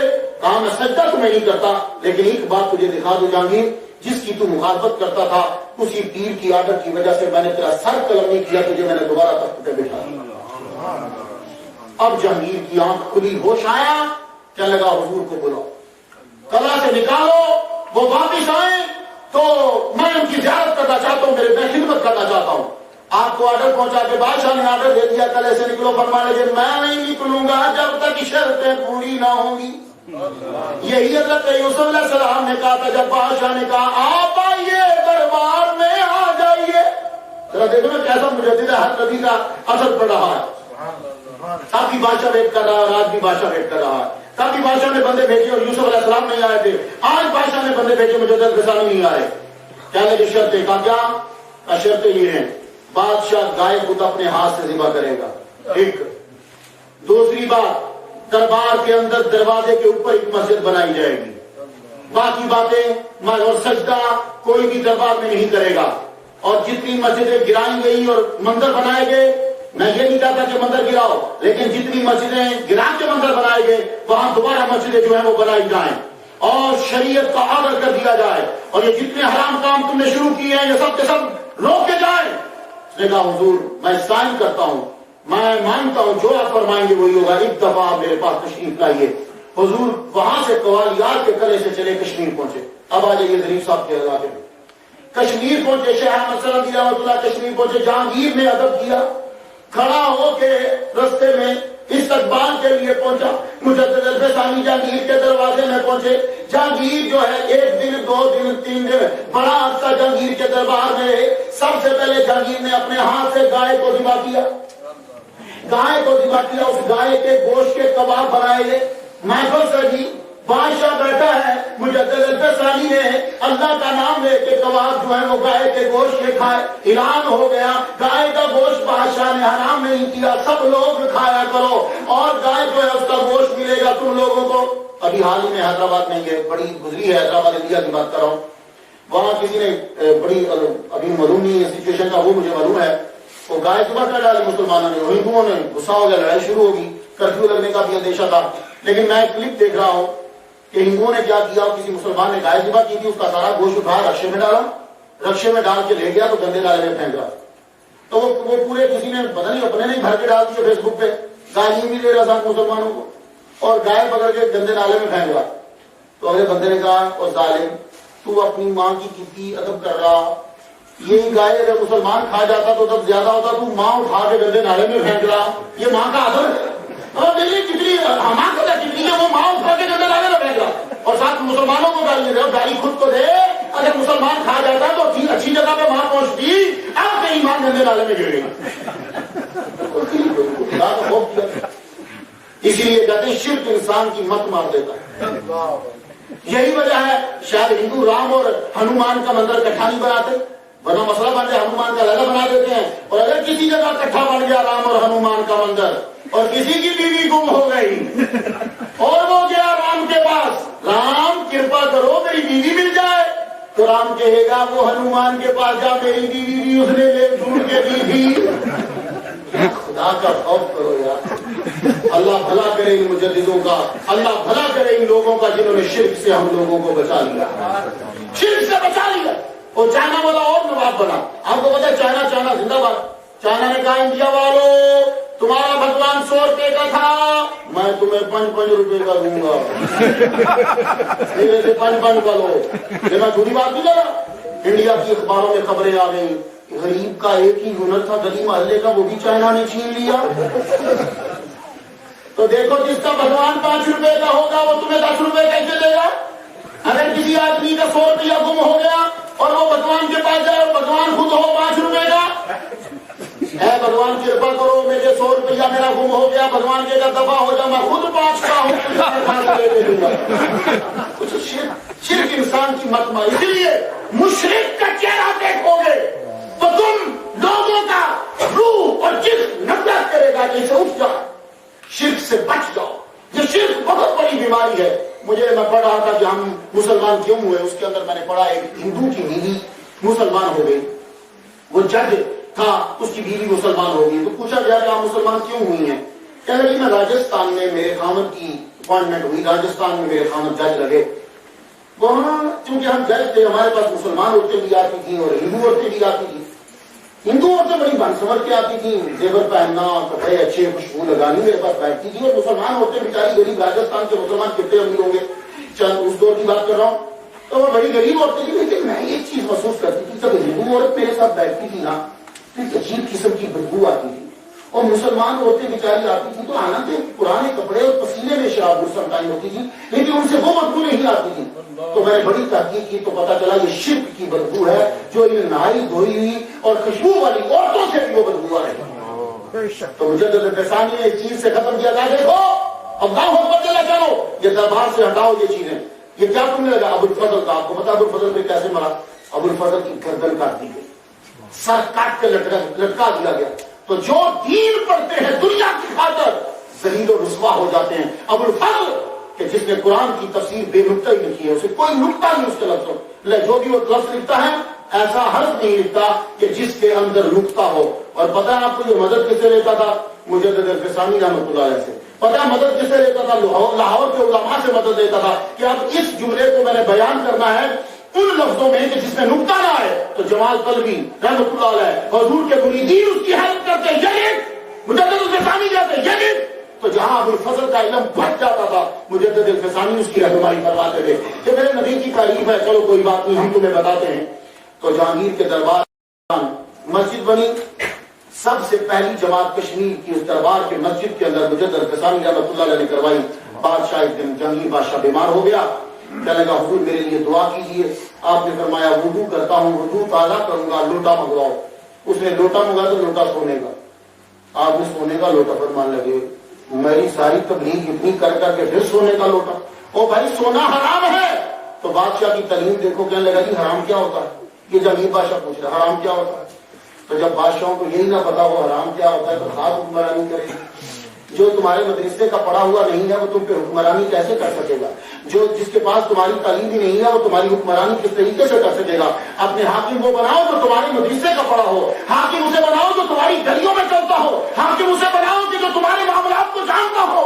اسے حرام کا نہیں پتا، لیکن نور جہاں پیچھے سے سمجھ گئی، اس نے فوراً بدلوری یہ لوٹا جو ہے وہ پیش کیا پانی کا، پردے کے پیچھے سے آپ نے وضو فرمایا، وضو فرما کے آپ نے 2 نفل پڑھے، نفل پڑھنے کے بعد آپ نے بادشاہ کے لیے دعا کی تو فرمانے لگا میرا من چاہتا ہے کہ میں سرہند واپس جاؤں، تو ٹھیک ہو گیا انشاءاللہ۔ 1-2 دن کے بعد وہ ٹھیک ہوا، کہنے لگا حضور آپ مت جائیے، ذرا رک جائیے، میرا من چاہتا ہے کہ میں بھی سرہند آپ کے ساتھ چلوں۔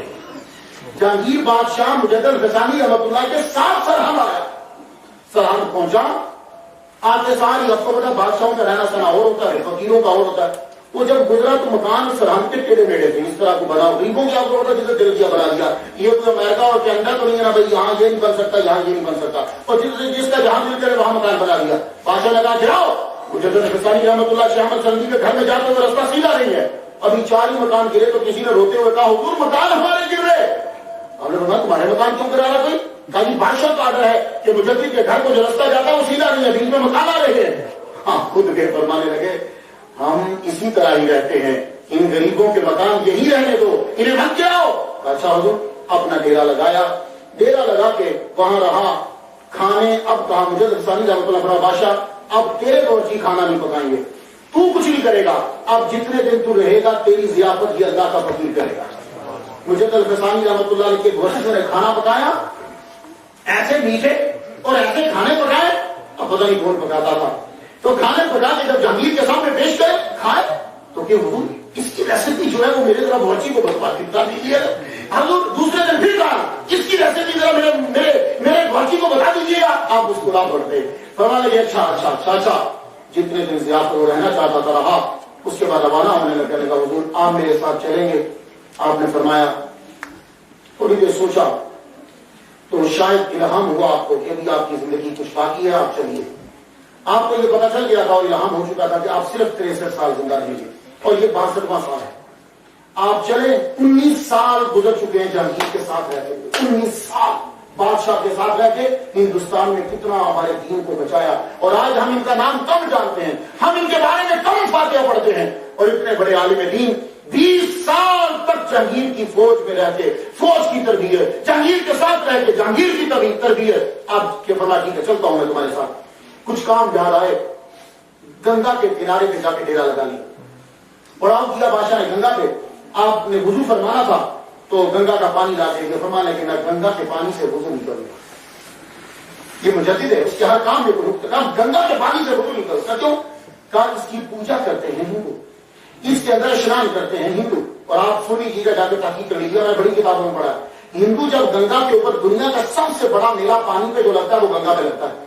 پانی کے اوپر جو میلہ دنیا کا سب سے بڑا پانی کا میلہ لگتا ہے، اور کیسے لگتا ہے سنو، یہ سب سے پہلے جاتے ہیں اپنے پروہت کے پاس، وہ کیا کرتا ہے کہ گائے کا یورین ان کو دیتا ہے، اس سے یہ ہاتھ اور منہ دھوتے ہیں، اس کے بعد یہ چھلانگ لگاتے ہیں گنگا کے اندر کہ اب ہم پاک ہو گئے۔ یہ بات یاد ہے، اس کے بعد اس لیے شاہ رب اللہ صاحب مطلب سے مجھے دعا کیجیے اللہ تعالیٰ سے کامل حاضر عطا فرمائے۔ شاہ رب اللہ صاحب فرماتے تھے بھائی بڑے دھیان سے ہندو کی مٹھائی کھایا کرو، کیونکہ ان کے نزدیک گائے کا پیشاب بھی متبرک ہوتا ہے، کھوچا یہ بھی زمزم کی طرح سمجھ کے چھڑکتے ہو۔ بڑے لوگوں سے میں نے سنا کوئی ہندو مٹھائی بڑی زبردست بناتا ہے، اچھا دیکھ تیرے ٹیسٹ میں ڈیولپمنٹ تو نہیں ہو گئی تھی، تو خدا کا خوف کیا کرو اپنے مسلمانوں کے ہاتھ کبھی مٹھائی کھایا کرو۔ تو یہ شاید اللہ صاحب اللہ دعا ان پر رحمت فرمائے، ان کی زندگی جو ہے سال اور بڑے، کیونکہ ایسے لوگوں کی ہمیں ضرورت ہوتی ہے۔ اللہ جل شانہ مجدد ثانی نے فرمایا میں گنگا کے پانی سے وضو نہیں کروں گا۔ کہا حضور پھر کیا کریں؟ فرمانے لگے جاؤ کہیں اور سے میرے لیے پانی ڈھونڈ کر۔ 9 مائل دور بندہ جاتا تھا، وہاں ایک کنواں تھا، وہاں سے پانی لے کر آتا، مجدد ثانی اس پانی سے وضو فرماتے، پھر نماز جو ہے وہ ادا کرتے۔ اس کے بعد جب بادشاہ اپنی جگہ پہ پہنچ گیا، آپ نے فرمایا مجھے اجازت دیجیے، میں چاہتا ہوں خواجہ میری چشتی رحمۃ اللہ علیہ کے دربار پہ حاضری دے دوں۔ آپ وہاں پہنچے، آپ نے مراقبہ کیا، علامہ غالب صاحب سے ہم نے سماعت کیا کہ وہ کشف آپ کا بڑا زبر، آپ کو معلوم ہو جاتا تھا کہ زمین پہ کیا ہے۔ ایک دفعہ آپ جنوب مشرق کی جانب زور کی نماز ادا کرنے کے بعد آپ گئے، سب سے پہلے ہندوستان کے اندر اگر ندیوں کے بارے میں کسی نے اطلاع دیا تو مجدد ثانی، ادروائز جمہور علماء کا یہ خیال تھا پہلے کہ ہندوستان میں کوئی ندی نہیں آیا، لیکن آپ نے فرمایا کہ 3 رسول آئے ہیں اور 40 جو ہیں 3 نبی آئے ہیں۔ یہ مجدد ثانی کی ایک روایت ہے، اور ایک روایت یہ ہے کہ 4 ٹوٹل آئے، یہ ایک روایت ہے۔ تو 3 رسول جو ہیں وہ انڈیا میں آئے، اور آئے بھی کہاں؟ سرہند میں آئے۔ یہ وجہ رکھیے سرہند میں ان کی قبریں ہیں، اور آپ نے ٹیلے پہ چڑھ کے زور کی نماز کے بعد جب مراقبہ کیا تو مجدد ثانی فرمانے لگے کہ مجھے معلوم پڑا ہے کہ 3 رسولوں کی قبریں ہیں یہاں۔ یہ مجدد ثانی رحمۃ اللہ علیہ نے بتایا کہ اس کا مطلب یہ ہوا کہ انڈیا جو ہے، ہندوستان جو ہے بڑی متبرک زمین ہے کہ ہمارے ابا آدم بھی ادھر ہی آئے تھے۔ انشاءاللہ موقع ملا تو وہاں جائیں گے۔ اسی لیے سب سے بہترین مسالے جو ہیں وہ انڈیا کے ہیں پوری دنیا میں۔ یہ جو زیادہ تر لوگ مسلمان ہیں انڈیا سائڈ کے، یہ دریاؤں کے کنارے اور اس کے، یہ وہ عربی یہاں سے مسالے لینے آتے تھے، یہاں وہ کپڑا بیچتے تھے، یہاں سے مسالے، الائچی، یہاں کی کالی مرچ، یہاں کی لونگ، ایسا جو ذائقہ پوری دنیا میں نہیں ہے، جو مسالے بھی کہیں نہیں ہے۔ یہ مسالے صدقہ ہے آدم کا۔ جب آدم علیہ السلام جنت سے آئے تو ان کے یہاں وہ پتا تھا، اس جنت کے پتے کی خوشبو کی وجہ سے رب نے آپ کو اتنے مسالے ادا کر دیے. سبحان اللہ. یہ نبیوں کی چیزیں ہوتی ہیں مس کی ہوئی اور مختلف جگہوں کی جن سے برکت حاصل ہوتی ہے. تو آپ نے یہ اطلاع دی تو آپ جب خواجہ صاحب کے دربار پہ پہنچے، خواجہ کے در پر بڑے بڑوں نے حاضری کی. ہر ایک کے لیے ضروری رہا کہ خواجہ کے در پہ حاضری دے. وہ فلم کا بادشاہ تھا، دنیا کا بادشاہ تھا، علم کا بادشاہ تھا، روحانیت کا بادشاہ تھا، وہ جو بھی تھا اسے ایک مرتبہ ضرور اس در پر حاضری دینا پڑی ہے کہ دیکھو اصل بادشاہ یہ لوگ ہوتے ہیں. یہی وجہ ہے کہ ایک انگریز نے انگلینڈ میں جا کے کہا، جب لوگوں نے پوچھا کہ بتاؤ تم نے انڈیا میں کیا دیکھا، توقع تھی کہ لال قلعے کا ذکر ہوگا، توقع تھی کہ شاید حرم منار کا ذکر ہوگا، توقع تھی کہ شاید تاج محل کا ذکر ہوگا. کہنے لگا انڈیا میں نے ایک چیز دیکھی، ایک قبر میں لیٹا ہوا سب زندوں پہ حکومت کر رہا ہے. سبحان اللہ. ایک قبر میں لیٹا ہوا سب زندوں پہ حکومت کر رہا ہے. اور اورنگزیب اس کو بھی مجدد کہا گیا. بات سن لو، مجدد جو ہوتا ہے یہ مجدد ضروری نہیں کہ ایک سینچری میں ایک ہی ہو. ابھی ڈاٹ نیٹ سے جو لسٹ جاری ہوئی ہے، کسی سینچری میں 6 مجدد ہیں اور کسی سینچری میں 3 مجدد ہیں، کسی سینچری میں 2 مجدد ہیں، کسی سینچری میں 4 مجدد ہیں، کسی سینچری میں 5 مجدد ہیں. اور جس دور میں اعلیٰ حضرت عظیم البرکت شاہ رضا بریلوی رحمۃ اللہ مجدد ہوئے، اعلیٰ حضرت کے .com سے یہ لسٹ نظر ہوئی کہ اس دور میں 3 مجدد تھے. سبحان اللہ. دوسرا مجدد جسے تسلیم کیا گیا اور یوسف نبہانی رحمۃ اللہ علیہ.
میرے بعد صرف 2 میں بات کرنا میرے مریدوں، یا قادریہ میں کرنا یا نقشبندیہ میں کرنا. سبحان اللہ. یا آپ وصیت فرما کے دیں اب قادریہ میں تو فیض ہر جگہ. یہ مجدد جو ہیں آپ خود فرماتے ہیں، حالانکہ آپ کے دور میں شیخ عبدالحق محدث دہلوی رحمۃ اللہ علیہ ملا جیون ہیں، بڑے بڑے علامہ ہیں، شیخ وجیہ الدین ہیں، اور بھی علامہ بڑے موجود ہیں. لیکن اللہ تعالیٰ نے فیض دیا تو فیض پہنچایا، اس مجدد کے ذریعے سے پہنچایا. تو شیخ احمد سرحدی رحمۃ اللہ علیہ جب وہاں پہنچتے ہیں، یہ ایسی بارگاہ ہے کہ جہاں بڑے بڑے بادشاہ بھی پہنچے. اور اورنگزیب عالمگیر حاضری دینے کے لیے وہاں پہنچا. یہ باقی بادشاہ تو رہتے تقریباً وہاں تھے. مجدد الفسانی رحمۃ اللہ جب پہنچے تو اورنگزیب بھی عالمگیر بھی پہنچا تھا. ایک دفعہ رستے سے گزر رہا ہے تو ایک نبینا کو دیکھا کہ وہ آپ کے دربار پہ بیٹھا ہوا رو رہا ہے اور دعائیں مانگ رہا ہے. آپ نے فرمایا آبی جی کتنے عرصہ ہو گیا؟ کہا بہت عرصہ ہو گیا، میں یہاں آنکھیں مانگ رہا ہوں کہ اللہ ان کے صدقے سے آنکھیں عطا فرما دے، پر مجھے آنکھیں مل رہی. فرمانے لگے آبا جی میں جا رہا ہوں اندر سلام کرنے، میری واپسی تک تیری آنکھیں نہ آئیں تو میں تیری گردن اڑا دوں گا. اور 2 بندے اوپر بٹھا دیے. فرمانے لگے ہو میرے درباریوں جی، ایک آفت کے سجے ہو جائے، ایک آفت کے کندھے ہو جائے. یہ آفت بھاگے نہ، کیونکہ اگر کھیلے چھوڑ کے جاتے پیچھے سے آفت بھاگ جاتا. اور آپ کو پتا جو نبینا ہوتا ہے اس کی حصے بڑی چیز ہوتی ہے. اور آپ نے فرمایا آفت بھاگے گا اور میں جا رہا ہوں خواجہ کے در پہ سلام کر لے. اورنگزیب عالمگیر جب سلام کر کے واپس آئے تو حافظ تیری دونوں آنکھیں واپس نہ آئی تو میں تیری گردن اپنے ہاتھ سے اڑاؤں گا. اورنگزیب عالمگیر رحمۃ اللہ علیہ واپس آئے تو حافظ دونوں آنکھوں سے دیکھ رہا تھا. سبحان اللہ. آپ مسکرا پڑے، یوں اس کے اللہ کے کندھے پہ ہاتھ کرنے لگے. حافظ تو نے پہلے دل سے دعا منظور نہیں کی، تو پہلے دل سے مانگتا تو میرے آنے سے پہلے ہی تیری آنکھیں کب کی آ چکی ہوتی. تو جب بندہ دل سے مانگتا رب عطا فرماتا ہے. مجھے رحمۃ اللہ نے یوں مراقبہ کیا. مراقبہ کرنے کے بعد آپ کو بہت کچھ عنایات ہوئی. اس کے بعد جو وہاں کے مجرد تھے سجادہ، انہوں نے آ کر حضور کو ایک چادر خاص عطا فرمائی. وہ خاص چادر وہ خود ہی رکھتے تھے. وہ چادر عطا کی آپ نے. وہی علامہ صاحب نے فرمایا کہ آپ نے وہ چادر کہاں اپنے بیٹے سے کہ جب میں دنیا سے جاؤں تو میرے کفن کے ساتھ اس چادر کو رکھ دے. آپ واپس آ گئے. واپس جب آئے تو آپ کی عمر مبارک جو ہے وہ 62 مکمل ہو چکی ہے. آپ نے فرمایا کہ مجھے یہ الہام ہو چکا ہے کہ میری عمر بھی حضور کی سنت کے مطابق 63 سال ہی ہوگی. جیسے میرے نبی کی تھی ویسی ہی ان کی عمر اتنی ہوگی. 63 سال. 22 سفر ہوا تو 22 سفر کو آپ اپنے آبا و اجداد کی قبروں کے اوپر گئے. آپ نے قبروں پہ جا کے فاتحہ پڑھی اور آپ کا سختی سے عادت. آپ سن لو تریم آتا ہے. ہمارے چیئرمین صاحب نے بدین صاحب نے کہا کہ اصل چیز آ گئی اور میں تقریر بھی ختم کرنے لگا ہوں. آپ نے اعلان فرمایا کوئی بندہ قبر کو چھونے گا نہیں. سختی سے آڈر تھا کوئی قبر کو چھونے گا نہیں. یہ قبر کے گرد چکر اور دھمال ڈالنے آپ نے فرمایا یہ منع. یہ سما سموہ آپ نے سختی سے منع کر دی. کیوں؟ اس لیے کہ وحدت الوجود کی تشریح ختم ہو گئی تھی. فرمانا یہ چیزیں ختم.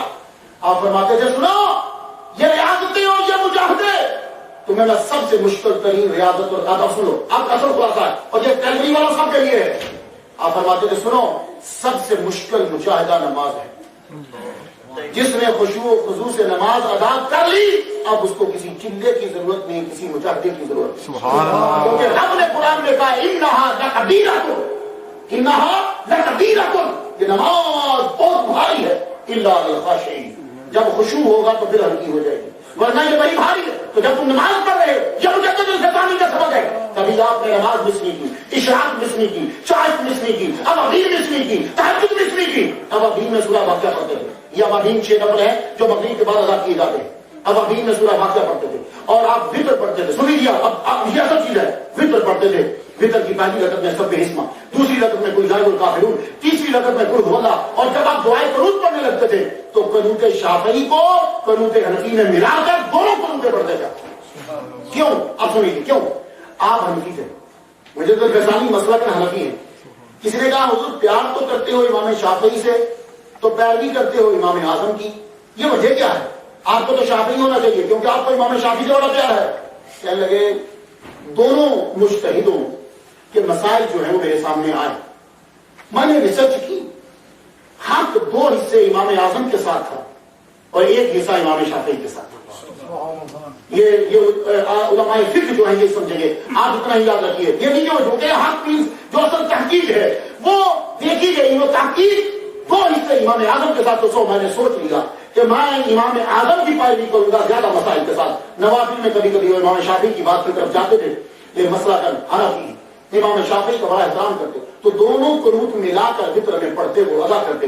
اور عشاء کی نماز ضرور ادا کرتے, چاشت کی نماز جو ہے وہ ضرور ادا کرتے, تہجد ضرور پڑھتے.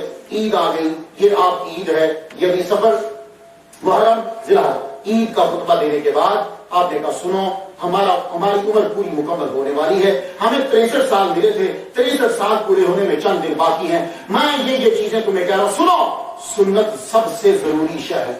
سنت چھوڑ کر تم کبھی کامیاب نہیں ہوگے. سنت کو پکڑ لو. یہ وہ مجدد کہہ رہا ہے کہ جس نے ہندوستان کے تخت کو اپنے جوتے کی نوک پر رکھ کے ٹھکرا دیا.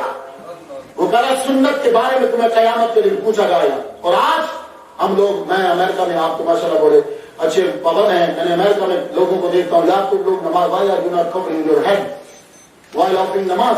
کہتے ہیں جسٹ سننا, یہ تو صرف سننا ہے. وہ سر کو کور نہیں کر رہا, بولا یہ سننا ہے. دیکھو آپ کو ٹوپی نہیں ملتی نہ پہنو کوئی بات نہیں, آپ کو ٹوپی نہیں ملی, آپ کے سر میں کوئی پرابلم ہے نہیں پہنو کوئی بات نہیں, لیکن حقیقت کبھی نہ جانو. ایک ہے سنت پہ عمل نہیں کر رہے, ایک ہے سنت کو حقیقت جان رہے. ایک آدمی کی داڑھی نہیں ہے یہ الگ بات ہے, ایک آدمی داڑھی کی توہین کر رہا ہے یہ الگ بات ہے. داڑھی نہیں رکھی یہ اور بات ہے, یہ نبی کے اوپر ہے, لیکن داڑھی کی توہین کی اب رب کے اوپر ہے. جواب یاد رکھنا, داڑھی نہیں رکھی یہ نبی پر ہے, داڑھی کی توہین کر دیا مسئلہ نبی کی عدالت سے نکل گیا کیونکہ تم نے اس کے محبوب کی توہین کی ہے.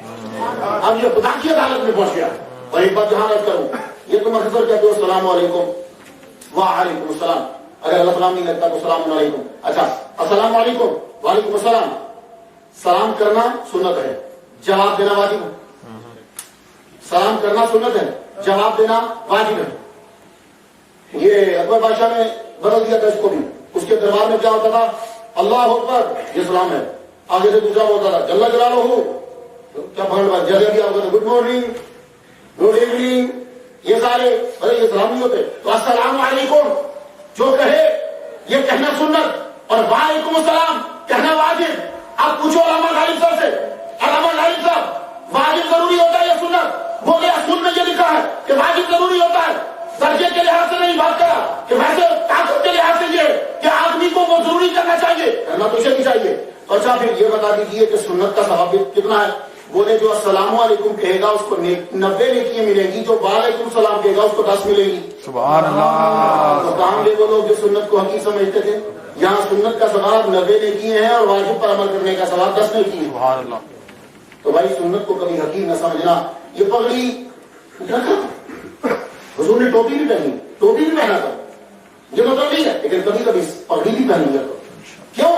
جب تم جمعہ کے دن پگڑی پہن کر آتے ہو تو فرشتے جو دروازے پہ کھڑے ہوتے ہیں وہ یوں تمہیں سلوٹ کرتے ہیں۔ اس کا مطلب یہ نہیں ہے کہ جن لوگوں نے ٹوپی نہیں پہنی یا ننگے سر آیا، نہیں، یہ آپ کو فضیلت بتایا ہے۔ جب کبھی موقع ملے اپنے نبی کی سنت کو بھی پورا کر لو۔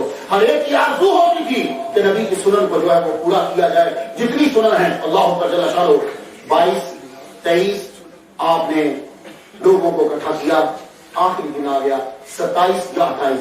علامہ صاحب نے جو ریسرچ کی ہے وہ 28 کی ہے اور 29 کو ان کی وفات، میری جو ریسرچ کی وہ 27 کی ہے، 28 کو ان کی وفات۔ آپ نے دنیا سے رخصت ہونے سے پہلے کا دن جو ہے نماز جمعہ بھی آپ نے پڑھایا، نماز جمعہ میں آپ نے تقریر کی، تقریر کرنے کے بعد آپ کا تشریف لائے، رات جو ہے وہ گزر گئی، تہجد کی نماز آپ نے ادا کی ہے، تہجد کی نماز ادا کرنے کے بعد آپ جو ہے اشراق کی نماز بھی کہتے ہیں کہ اشاروں سے آپ نے ادا کی، اس کے بعد آپ یوں جو ہے وہ لیٹ گئے اور لیٹے مجدد غسانی رحمۃ اللہ علیہ نے یوں ہاتھ رکھا یہ والا کان کے نیچے یوں رکھا اور قبلے کی جانب منہ کر کے آپ لیٹے اور ایک دم سے روح قبض انصری سے پرواز کرنے لگی، 2 مرتبہ آپ کے منہ مبارک سے نکلا اللہ اللہ، یہ اللہ کہا، روح رب تعالیٰ نے واپس لے لی اور آپ کو وہیں سرہند شریف میں جس جگہ آپ نے کہا تھا وہاں آپ کو دفنا دیا گیا اور آج پوری رحمتیں ان پر وہاں نازل ہوتی۔ پھر جہانگیر کو پتا چلا، جہانگیر کو معلوم ہوا کہ شاہ احمد سرہندی دنیا سے چلے گئے، وہ وہاں سے چلا دارالحکومت سے چل کے سرہند آیا، آپ کی قبر پہ کھڑا ہو کے اتنا رویا وہ کہ لوگ حیران ہو گئے کہ شاید یہ اپنے باپ کے مرنے پہ بھی اتنا نہیں رویا ہوگا جتنا شاہ احمد سرہندی رحمۃ اللہ علیہ کے جانے پہ یہ رویا۔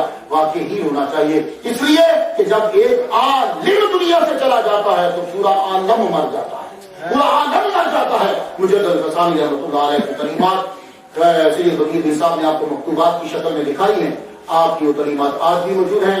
آپ سب کے سب لوگ جو ہے ان تعلیمات کو پڑھو اور ان کو جو ہے ان کی تعلیمات اپنے بچوں تک پہنچاؤ۔ اللہ تعالیٰ سے دعا کرتے ہیں کہ اللہ تعالیٰ ہمیں بھی علم حاصل کرنے کے بعد آگے حضور صلی اللہ علیہ وآلہ وسلم کے پیغام کو آگے پہنچانے کی توفیق عطا فرمائے۔ وآخر دعوانا الحمدللہ۔ نعرہ تکبیر، نعرہ رسالت، یا رسول اللہ۔ بس آخر میں اپنے محترم مہمان حضرت علامہ مولانا سید غفار حسین نعیمی صاحب بڑا مشکور ہوں کہ آپ اپنی مصروفیات میں سے آپ نے وقت نکالا اور آپ یہاں تشریف لایا، ماشاء اللہ کیونکہ مزہ آیا نہیں آیا، سبحان اللہ، الحمدللہ ایمان تازہ ہو گیا۔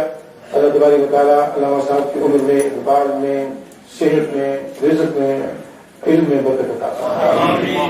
انشاءاللہ کل ہمارا پروگرام ایڈمنٹن میں ہے، تو انشاءاللہ صبح ہم نے 8:30 کے قریب نکلنا ہے، وہاں پر ظہر کے بعد پروگرام ہے، اب انشاءاللہ وہیں سے شام کو واپس آ جائیں گے اور پھر علامہ صاحب ہیں وہ انشاءاللہ رات کی مغالبات میں جانے گے، پیر کی صبح جانے جائیں گے۔